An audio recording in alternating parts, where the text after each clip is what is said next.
Mark Zuckerberg was a Harvard freshman with a gift for computer programming. Less than a decade later, he is the baby-faced, multi-billionaire power broker who rubs shoulders with the president. My name is Barack Obama, and I'm the guy who got Mark to wear a jacket and tie. I think most people still haven't really digested the scale of Facebook or how quickly it's grown. The goal is obviously to get to ubiquity. I mean, Mark Zuckerberg wants everyone to be on this service. He transformed a dorm room project into the Internet's biggest global village. The site now has over 900 million users. You can't underestimate how driven Mark Zuckerberg really is. Zuckerberg is just as visionary as Steve Jobs. He's going to prove just as influential as Bill Gates. But for all that success, Zuckerberg has confronted bitter battles and lawsuits over Facebook's origins. One, he wanted to control his own thing. And two, if he's going to go against someone, he's going to crush them. We spent 3 months working with Mark, being essentially led on. We were all blindsided. We had no idea that he was working on a competing product. He has waged an all-out war on his biggest competitors. Facebook and Google's relationship is pretty simple. They just don't like each other. And Zuckerberg has come under fire for pushing the limits on user privacy. Users have less control over private information. They don't fully know how their information is being shared. He's not dealing with just a piece of technology. He's dealing with people and their behavior. And in many ways, he's doing it on the fly. They have amassed this humongous database of information about us because we trusted them. So the question is, should we still trust them?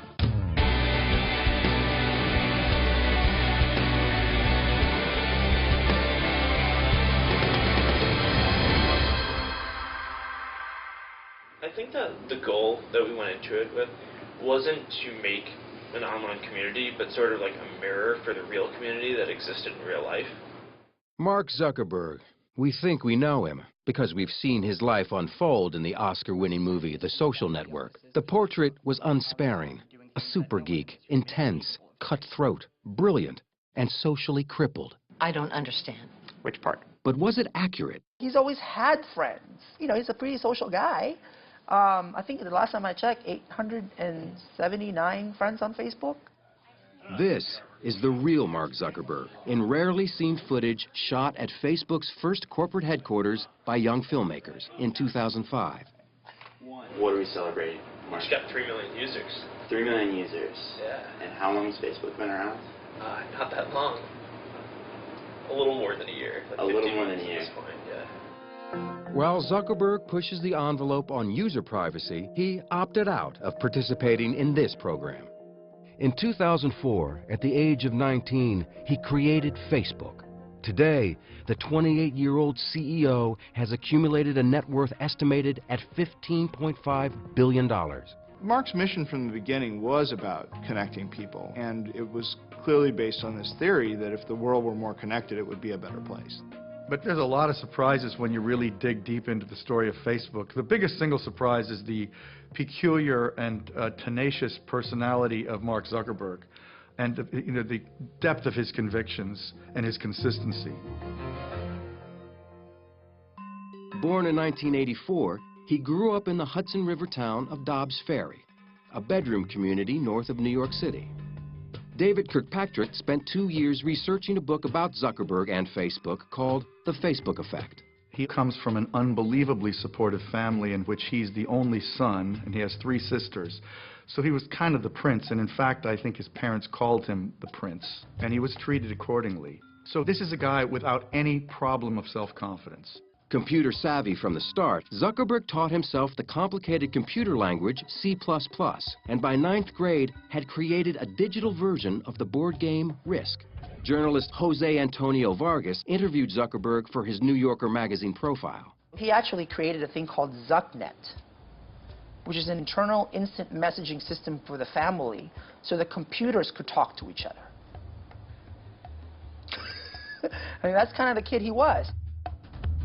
When he got sort of tired of his local high school, he decided to go to Exeter prep school, really because he just wanted more challenge. It was at the exclusive Exeter Academy that Zuckerberg and his friend Adam D'Angelo created a music website called Synapse. It was intended to anticipate what your preferences might be And it was very, very popular. Even before he started Facebook, he was fending off offers from Microsoft and others to buy Synapse for well over $1 million. Like a tech world version of an all-star athlete, big-name companies wanted to recruit him right out of Exeter. Again, Zuckerberg was unimpressed and chose instead to enter Harvard in 2002, where it wasn't long before he got himself in trouble. Zuckerberg hacked into the school's computers to collect images of students. Nicholas Carlson is deputy editor at BusinessInsider.com.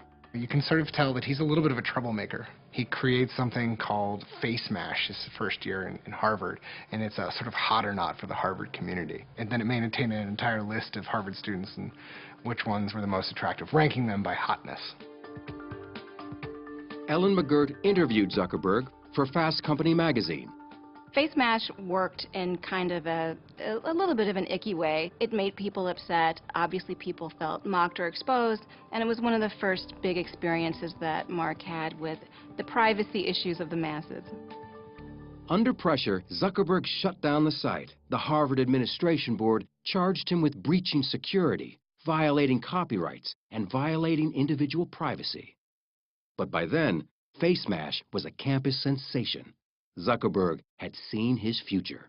At the same time of getting trouble for building this mischievous web tool, he built a mischievous web tool that was really popular. I imagine that he had a couple of sleepless nights worrying about how bad this thing was going to be, and was relieved when it all blew over, but was also incredibly curious about what he could then make next. If you're a genius with genius friends sitting in a dorm room, suddenly the world looks like a big, happy, open place if you can just get into that database. At the time, the technology landscape was changing dramatically. Brad Stone is a senior writer at Bloomberg Businessweek. The internet was really a much different world back in 2004. Friendster really demonstrates that a social network needs to have technical chops. The site goes down all the time, it's unreliable. MySpace also, it's full of ads, it's very distracting. It also begins to have technical instability. At Harvard, Zuckerberg met classmate and future business partner Eduardo Saverin. Author Ben Mesrick is one of the few to have interviewed Saverin about the early days of Facebook. Eduardo met Mark Zuckerberg in an underground Jewish fraternity. The underground scene at Harvard, you know, these were not really fun events. These were kind of strange little social settings, really bad parties, mostly all guys. And so Eduardo and Mark met in this scene, and they became friends pretty quickly because they were both kind of outsiders. Face Mash got Zuckerberg noticed by three insiders: upperclassmen building a social networking site called Harvard Connection, Olympic rowers and twins Cameron and Tyler Winklevoss, with partner Divya Narendra. Harvard Connection was an idea that I'd come up with when I was a junior in college. This was at the end of 2002. The team had been building the site for nearly a year. Two of their original programmers had moved on, and they desperately needed a new partner. The three of us are not computer programmers by trade or practice. We did need an actual programmer to write the actual hard lines of code, and we thought Mark was that guy. The trio reached out to Zuckerberg. He was enthused, excited, and clearly his eyes were lighting up. What happened next sparked a furious battle over how Facebook was actually created. The details unfold in email exchanges between Zuckerberg and the Harvard Connection team. At first, Zuckerberg appeared eager. I read over all the stuff you sent, and it seems like it shouldn't take too long to implement. So we can talk about that after I get all the basic functionality up tomorrow night. Then, Zuckerberg began to delay the project. December 4th. Sorry I was unreachable tonight. I just got about 3 of your missed calls. I was working on a problem set. December 10th.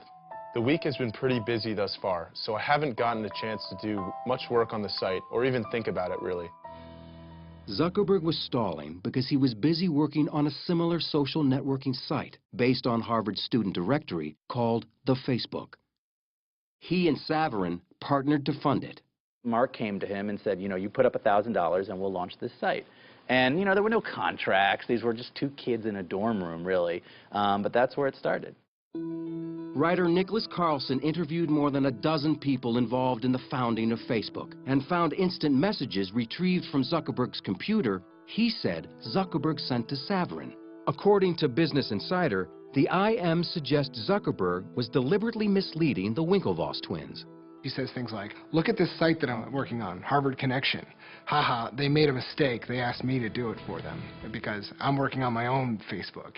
We were always under the impression that Mark was working on HarvardConnection.com. There was never an indication from him that he could not do the work, didn't want to do the work, or was working on something identical on the side called the Facebook. When he met with the Winklevoss brothers the last time, he saw that he probably should tell them that he's been working on a competing product. He sort of conferred about it with friends. But in the end, he said, you know what I'm going to do? I'm going to blank them. I'm going to blank them in the ear.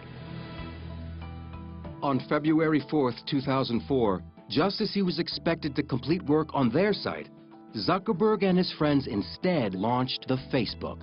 The Winklevoss brothers and Narendra found out about it the same way nearly everyone else at Harvard did. It completely blindsided us. We definitely did not expect that.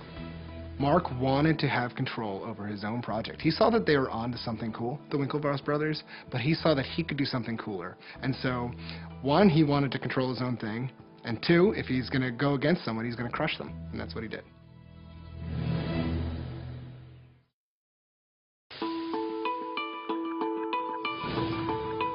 Mark Zuckerberg's new Harvard-based social networking site, the Facebook, was mired in controversy from the start.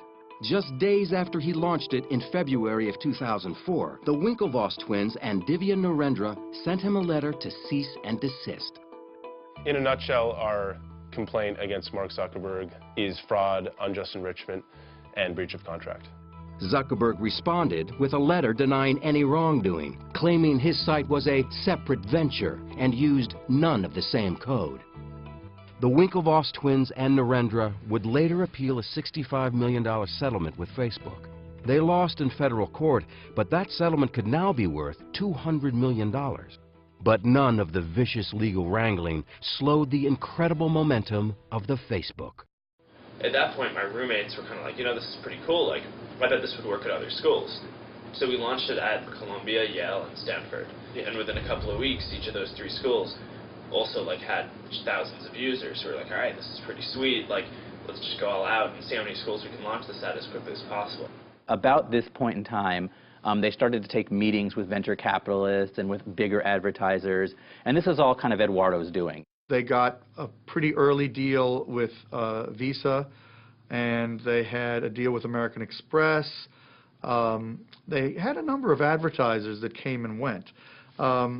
Then record companies started getting interested, and they began to get some pretty good revenue from the music industry. Enter Sean Parker, who had his own connection to the music business. On a trip to New York, Zuckerberg and his partner, Eduardo Saverin, had dinner with the 24-year-old co-founder of Napster. The seasoned entrepreneur and a truly creative individual, an extraordinarily interesting person who had worked his way into a network in the Valley that is just to die for, particularly at that point. For Zuckerberg, Parker was a hero and a role model. Partner Saverin didn't agree. Eduardo did not think highly of Sean from the very beginning. He thought that Sean was a snake oil salesman, that they didn't need Sean, that Sean talked a big game but was living out of a duffel bag and had been kicked out of 2 companies. In the summer of 2004, with Saverin remaining on the East Coast, Zuckerberg left Harvard.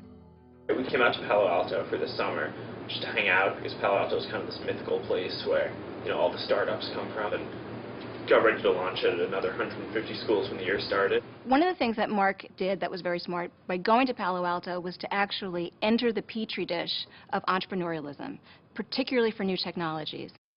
Zuckerberg and his friends moved into a large frame house with a swimming pool, and he reconnected with Sean Parker, who later became Zuckerberg's roommate. He was the adult supervision. He's the guy who showed them how things are done in Silicon Valley. He's the one who showed them how to meet investors, how to negotiate with them, who to hire. Mark has told me stories of just all of the guys coding late at night around dining room tables and eating chicken McNuggets and cereal. And there's partying going on. Sean Parker is bringing them around to the different kind of cool Silicon Valley hotspots. And meanwhile, the website is growing astronomically fast. I mean, there's a 1 million member party by December of that year. During this time, Parker gave Zuckerberg some shrewd advice he took to heart. He sort of looked at him and said, you need to be the founder of this thing, and you need to be the CEO forever. You know, you can't turn this over to investors. And Mark is able to negotiate a series of increasingly important investment deals that do two things. One, allow him enough operating cash to hire some of the smartest engineers in the business, and two, help him retain majority control in the company. But tensions began to grow with Zuckerberg's original partner, Eduardo Saverin, who remained on the East Coast. Eduardo felt that, he was the business head of the company and he was no longer being treated that way. Mark and Sean were taking meetings all over California. They were meeting with venture capitalists, and they were kind of ignoring Eduardo. He retaliated. Eduardo froze the bank accounts to try and get Mark's attention, and Mark and Sean began to sort of figure out a way to build the company without Eduardo. Zuckerberg responded and froze Saverin out. Eduardo was removed from the company masthead, and he essentially became a non-entity. He became a non-person. He was thrown out, and he became very upset.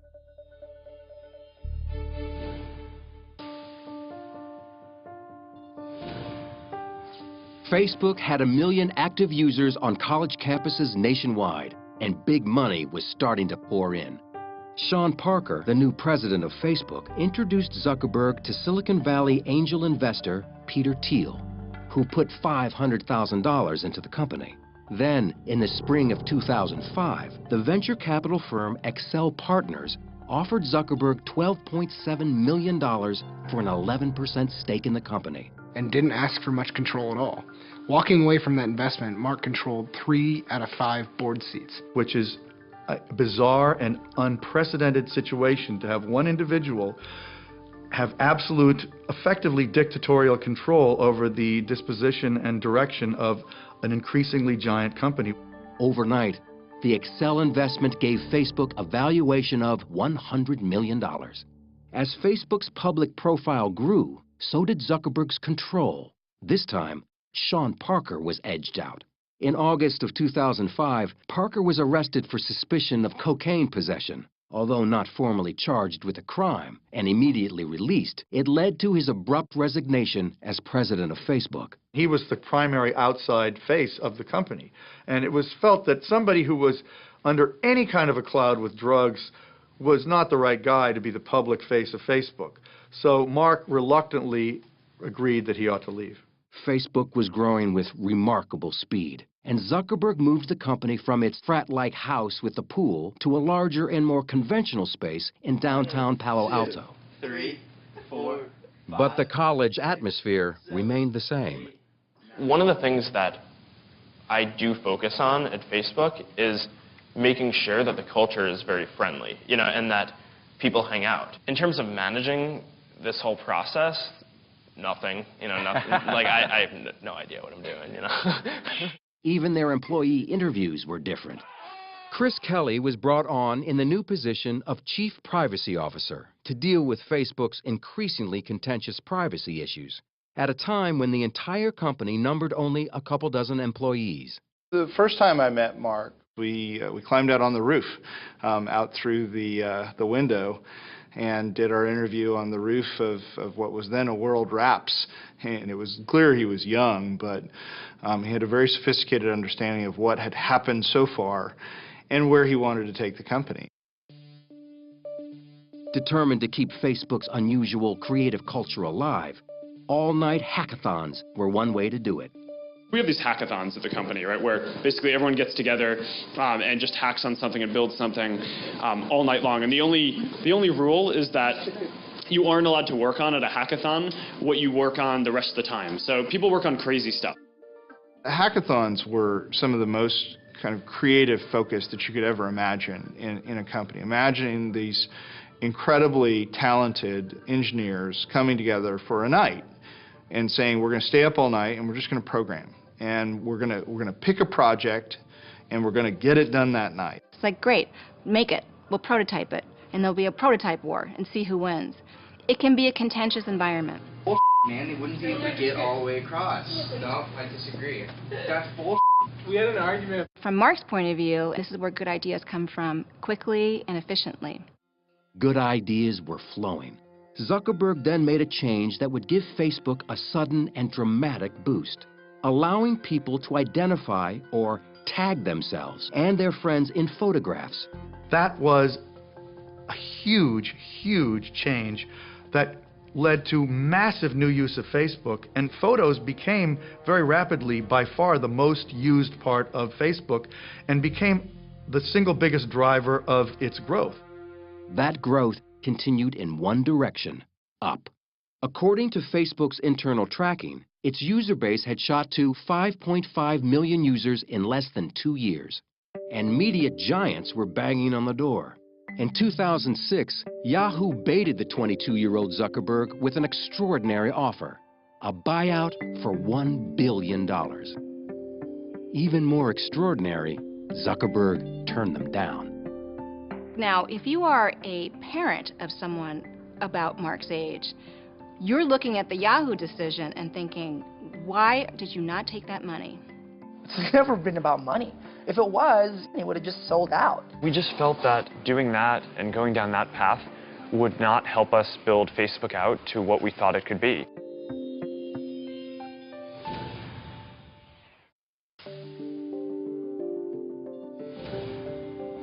In 2006, Mark Zuckerberg rejected a $1 billion pitch from Yahoo when MTV pushed the ante even higher. Michael J. Wolf was CEO of MTV Networks. Mark had taken me on a walk around Palo Alto and shown me his apartment.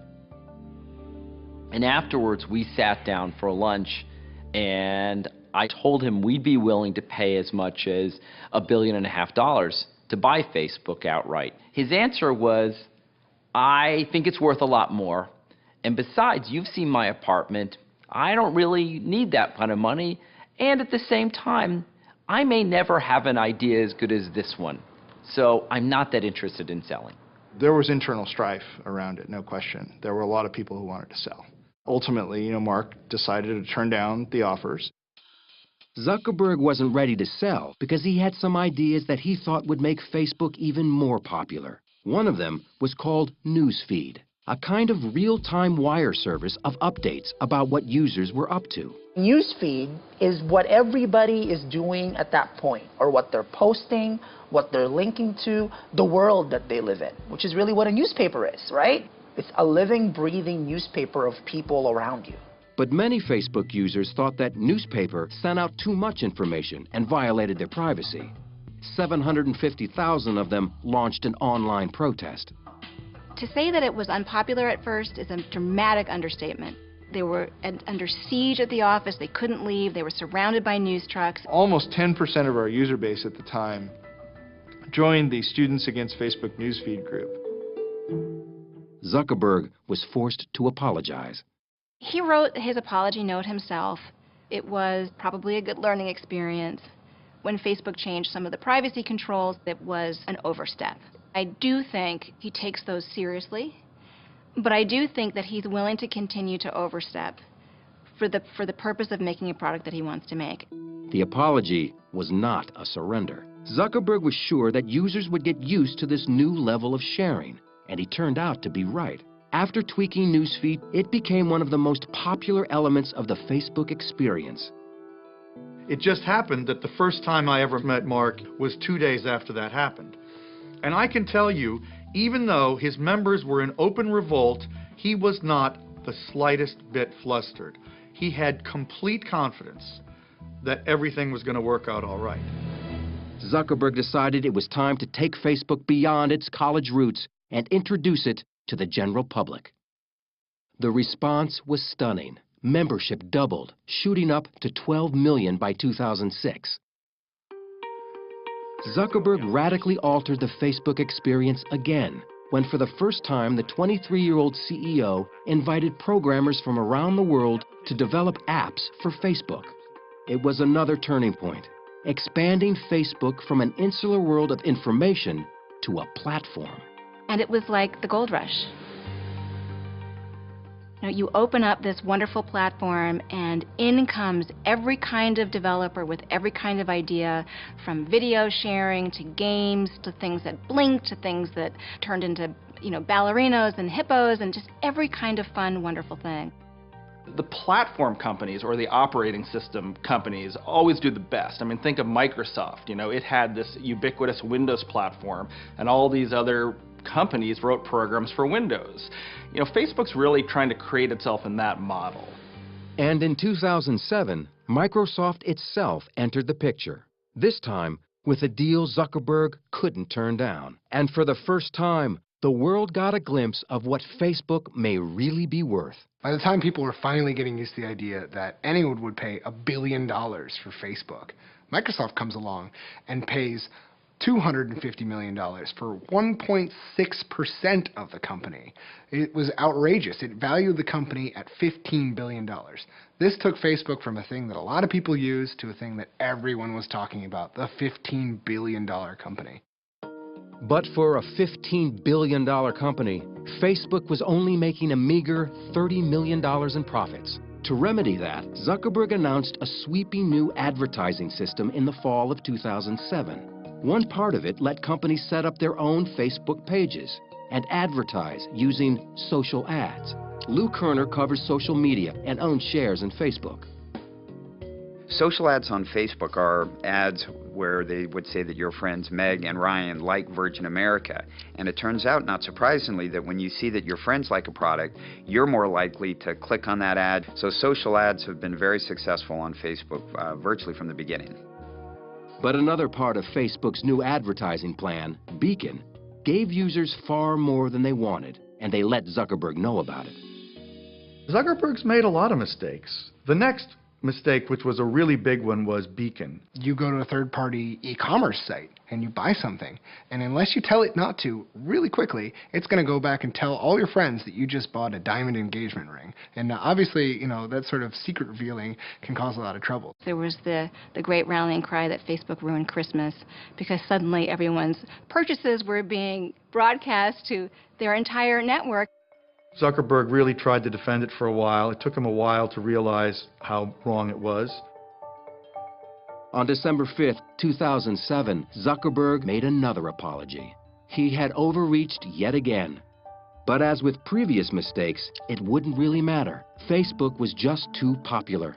And it wasn't long before Zuckerberg was loosening up the network's privacy controls one more time.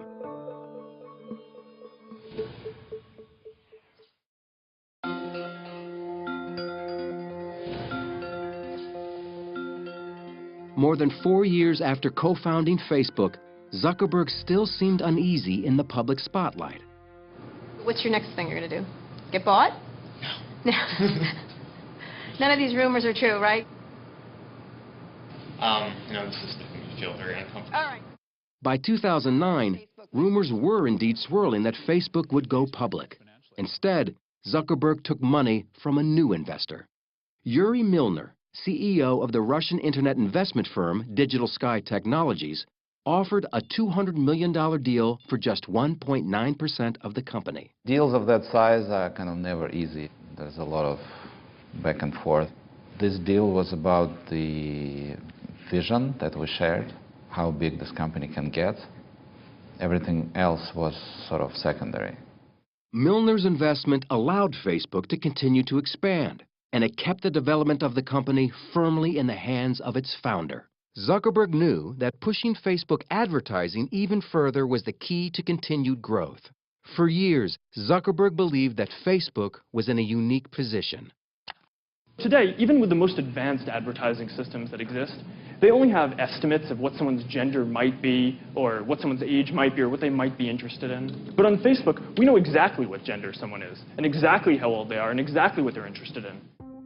Jeremy Smith is Chief Strategy Officer for Second Market, a company that brokers shares in privately held companies which cannot yet be traded on the public market. What makes Facebook so desirable from the perspective of advertisers is that they are able to accumulate information on their users like nobody else. The funny thing is, the users don't really view it as data. It's themselves. It's their information. It's their lives that they're putting on there. But as far as advertisers are concerned, it is the holy grail of data.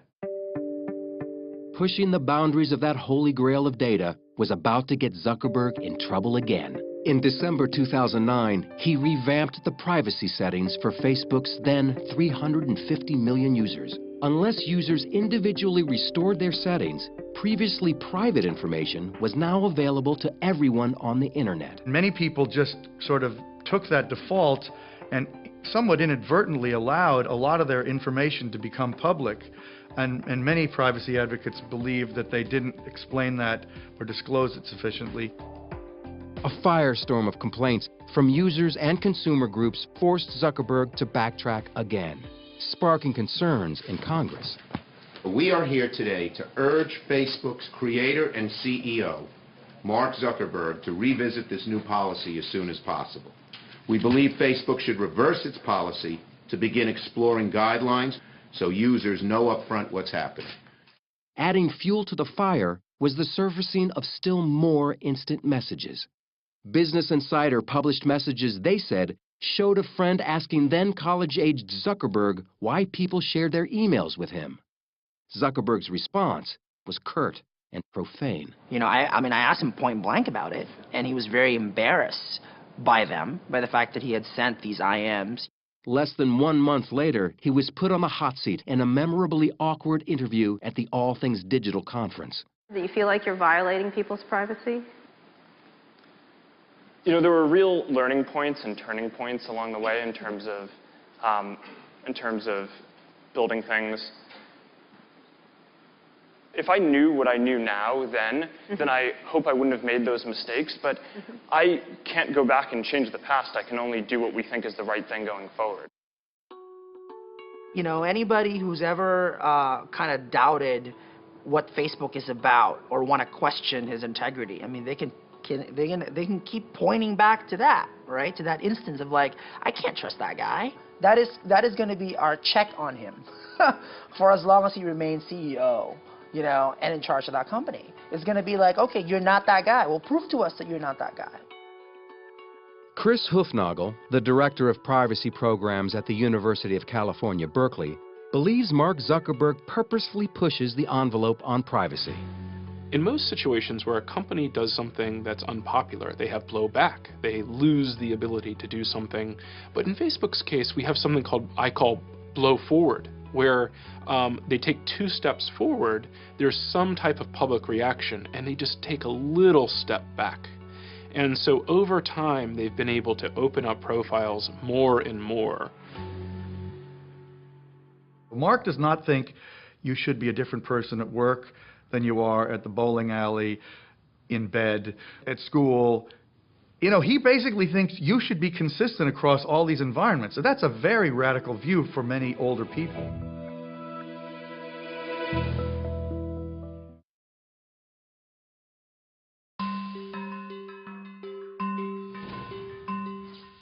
By the time Mark Zuckerberg turned 25 in 2009, he had accumulated so much notoriety, wealth, and power that author Ben Mesrick had written a book about him and the founding of Facebook. This story started for me at an email I received just out of the blue to my website, and Eduardo Saverin was angry. He wanted to tell his story. He had co-founded Facebook with Mark Zuckerberg, and then he said had been kicked out of the company, and he felt betrayed, and he wanted to talk. Saverin talked to Mesrick for 6 months about a lawsuit he'd filed against his former Harvard classmate for diluting Saverin's share of the company. According to Mesrick, Facebook found out Eduardo was talking to him. And they essentially settled with Eduardo. Nobody knows for sure what happened, but what I've heard is he got 5% of Facebook, and he had to sign an agreement that said he would never speak to Ben Mesrick again. But Mesrick already had enough material for his book. My proposal had leaked out on the web. Aaron Sorkin saw it. Scott Rudin saw it. So Sorkin immediately signed on to write the screenplay, and everything happened very quickly from there. The pre-release publicity surrounding the movie also seemed to force Zuckerberg to go on a PR offensive. The previously press-shy Zuckerberg was suddenly everywhere. If you build something great, that's what people care about. When people don't care about what someone says about you in a movie. He gave Oprah a tour of his house in 2010 and announced on her show a $100 million donation to public schools in Newark, New Jersey. $100 million.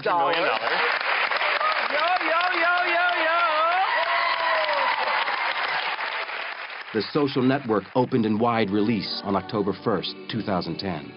People want to go on the internet and check out their friends, so why not build a website that offers that friends, pictures, profiles? I'm talking about taking the entire social experience of college and putting it online. Zuckerberg complained about his on-screen portrait as a ruthless, socially challenged power geek with no friends. He said there were factual errors in the script.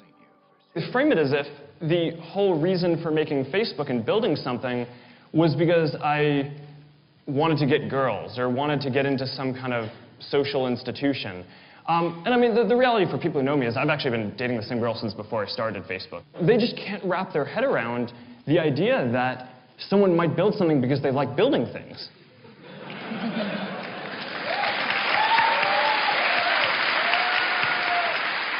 Though he initially said he wouldn't see the movie, Zuckerberg ended up taking his entire staff to it. He even showed up on Saturday Night Live. You ever end up seeing the film, the Social Network? Yeah, I did. Cool. Oh, thanks. And what did you think? It was interesting. Thank you to the Hollywood Foreign Press for this extraordinary honor. The Social Network won a Golden Globe Award for Best Dramatic Picture, as well as 3 Academy Awards. First Tunisia, now Egypt. What's next? But to an increasing number of people around the world, Facebook wasn't just a Hollywood movie. It was affecting real life.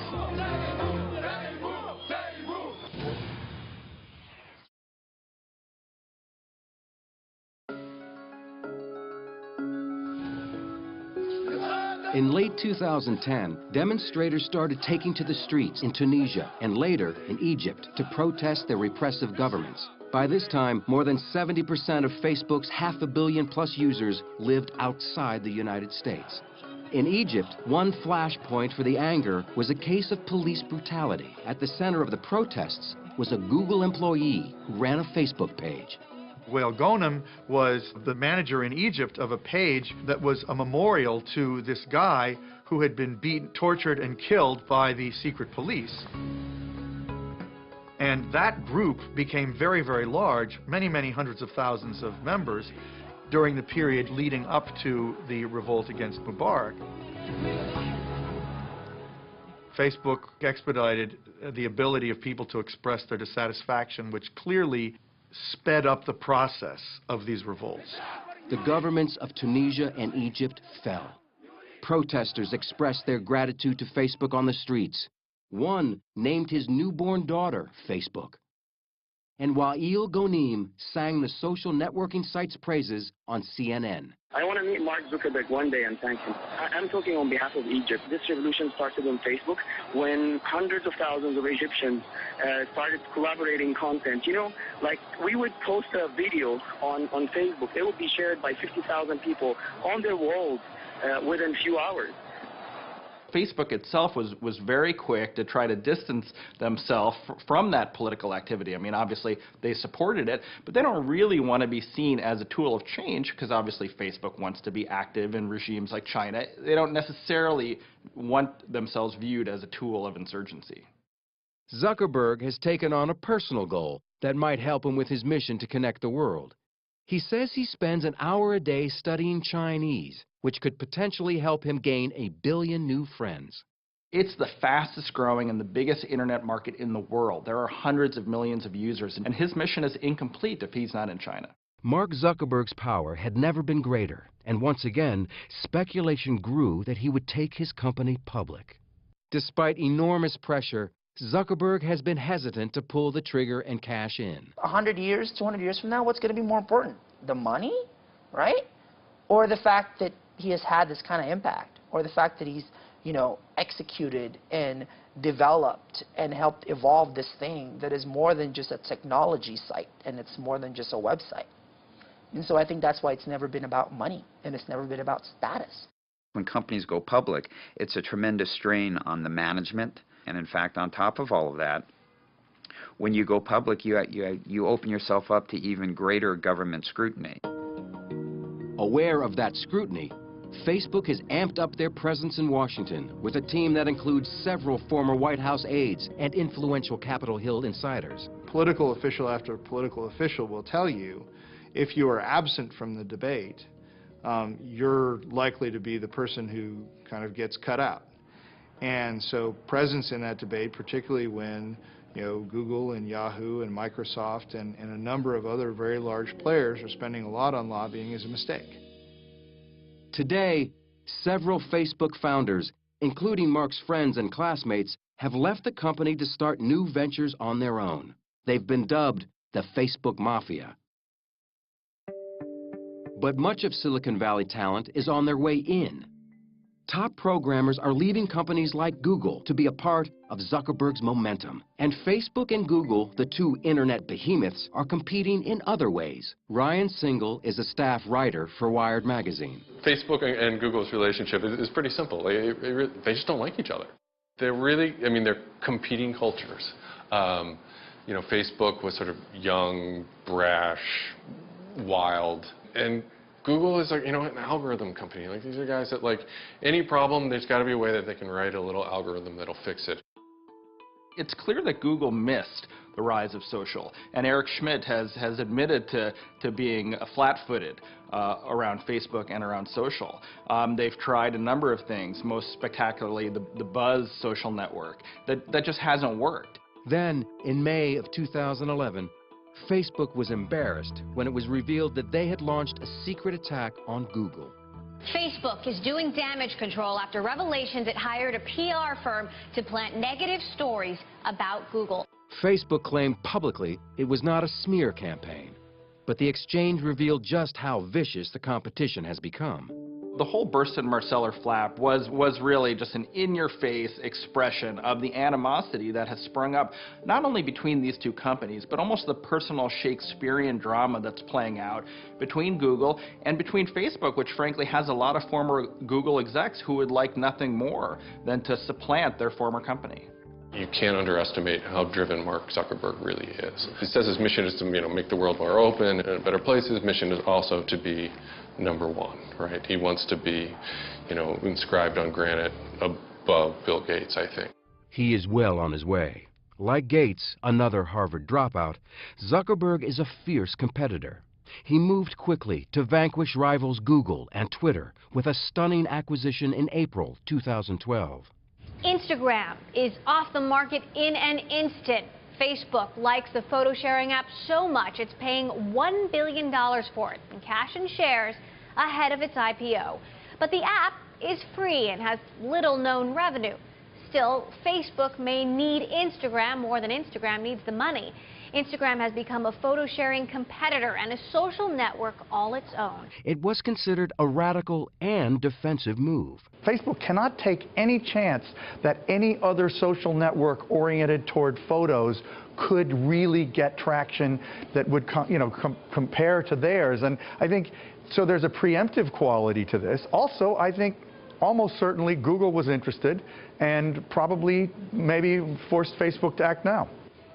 1 month later, Facebook finally went public in the largest IPO on record for an internet company, making Mark Zuckerberg a multi-billionaire. This is an awesome moment. The CEO in hoodie and sneakers retained tight control of his company with 57% of shareholder voting rights. Facebook has literally changed the world. We've moved from the country to the village to the town to Facebook. It's just getting started, too. I think it's just going to get bigger and bigger and bigger. For a site that's able to move from the dorm room to a site where, my 80-year-old mother and myself and my chiropractor and my third grade class all reunites on the site and we all have something to talk about, it's an achievement. Zuckerberg is just as visionary as Steve Jobs. He's going to prove just as influential as Bill Gates. But he's not dealing with a piece of gadget. He's not dealing with some program. He's dealing with our lives. He's dealing with our identities. So that's why I think we're all going to have to kind of keep him in check, in a way. We make decisions at Facebook not optimizing for, what is going to happen in the next year, but what's going to set us up to really be in this world where every product experience that you have is social, and that's all powered by Facebook.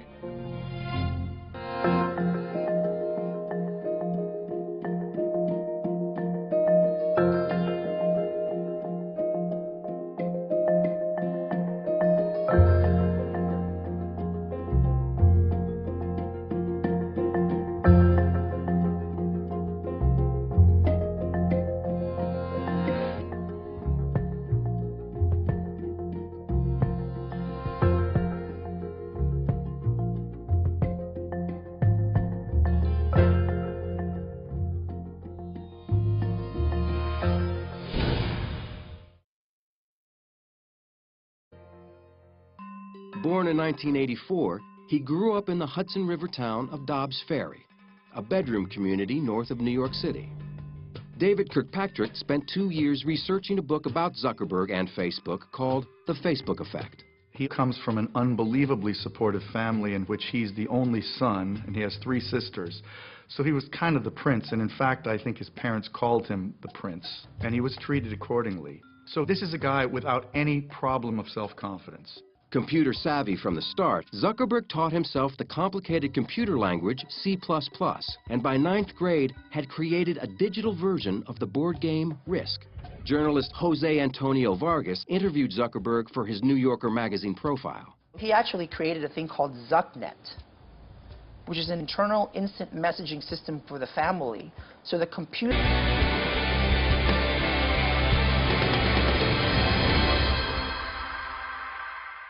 I think that the goal that we went into it with wasn't to make an online community, but sort of like a mirror for the real community that existed in real life. Mark Zuckerberg.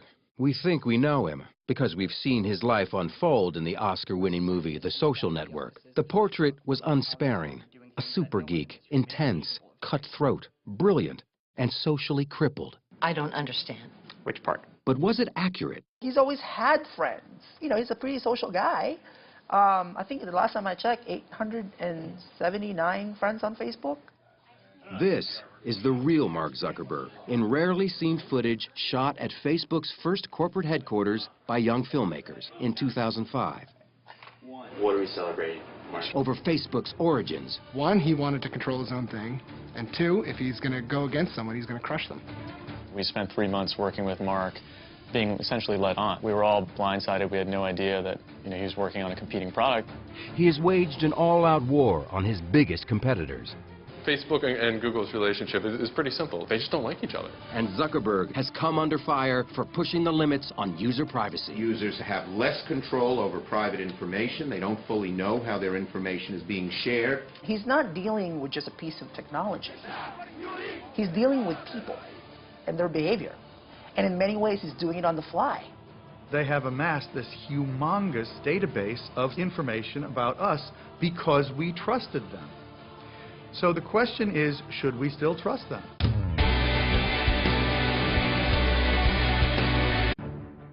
Mark Zuckerberg was a Harvard freshman with a gift for computer programming. Less than a decade later, he is the baby-faced, multi-billionaire power broker who rubs shoulders with the president. My name is Barack Obama, and I'm the guy who got Mark to wear a jacket and tie. I think most people still haven't really digested the scale of Facebook or how quickly it's grown.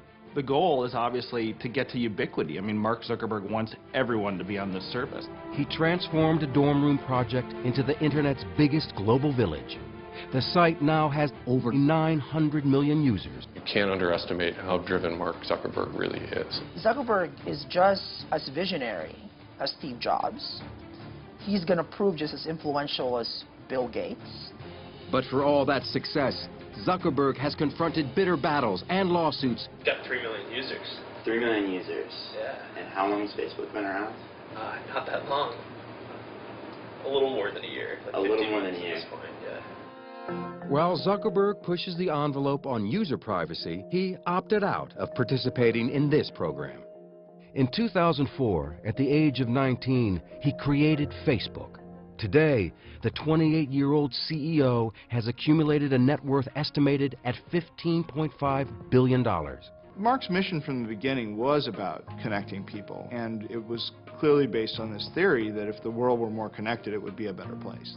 But there's a lot of surprises when you really dig deep into the story of Facebook. The biggest single surprise is the peculiar and tenacious personality of Mark Zuckerberg, and the depth of his convictions and his consistency.